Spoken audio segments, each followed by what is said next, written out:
Grade 8, Unit 3, Mystery and Magic, The Case of the Fifth Word.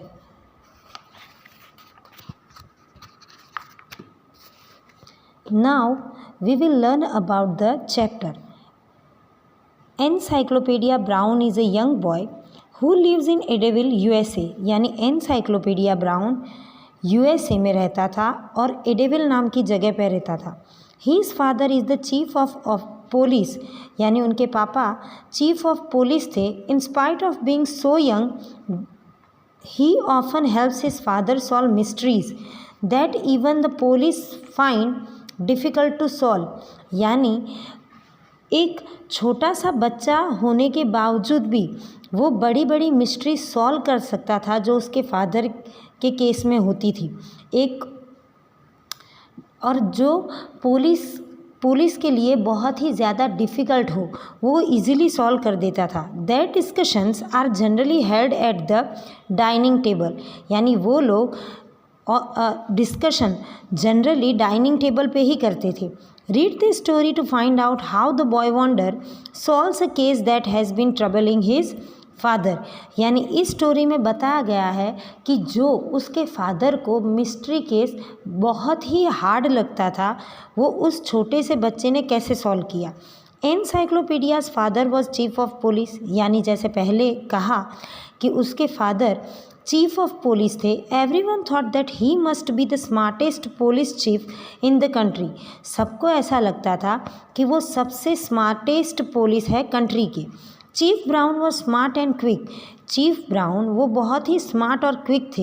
He didn't sit around and worry. यानी वो कभी भी खाली बैठे नहीं दिखते थे और चिंता में भी नहीं दिखते थे. When he came up against a case he couldn't solve. यानी उनके पास जब केस आए तो वो पहले तो सॉल्व नहीं करते थे. He acted at once. वो पहले सारा केस स्टडी करते थे. He cleared his desk. और फिर डेस्क क्लियर करके put on his head and went home to dinner.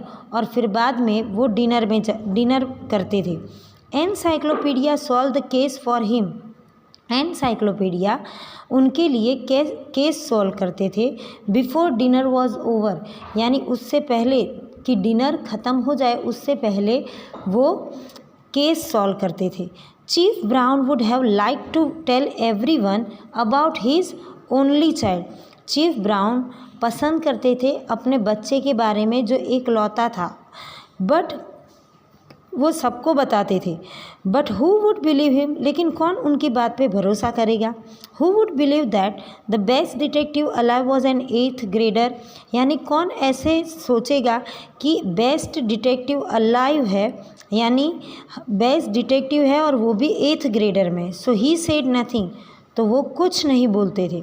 Encyclopedia never spoke of the help he give his father. Encyclopedia कभी भी इस बात का जिक्र नहीं करता था कि उनके फादर की मदद उन्होंने की है. He didn't want to seem different from other boys. वो बाकी सारे बॉयज़ से अलग दिखना नहीं चाहते थे.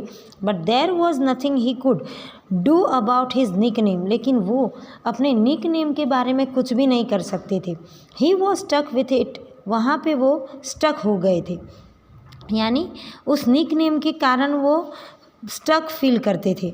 Only his parents and teachers called him by his real name Leroy. यानी खाली उनके पेरेंट्स और टीचर उनको उनके रियल नेम से बुलाते थे जो नाम था उनका Leroy. Everyone else called him encyclopedia. और सब बाकी के सारे लोग उन्हें एनसाइक्लोपीडिया के नाम से उस बॉय को जानते थे. An encyclopedia is a book or set of books filled with facts from A to Z. Now encyclopedia का मतलब क्या कि ऐसी बुक जिसमें सारे A to Z फैक्ट्स दिए हो. So was Encyclopedia's head. He read more books than anyone in Idaville and he never forget a fact. मतलब एडेविल में किसी भी बच्चे ने जितनी बुक ना पढ़ी हो उतनी बुक इसने यानी लेरॉय ने पढ़ी थी और वो कभी भी फैक्ट भूलता नहीं था. His pals said he was like a library. सब लोग उसे लाइब्रेरी कहते थे. मतलब लाइब्रेरी की तरह उसे कंपेयर किया जाता था. And computer rolled into one and more user friendly. और जिसके दिमाग में कंप्यूटर बैठा हो इस तरह उसे बुलाया जाता था.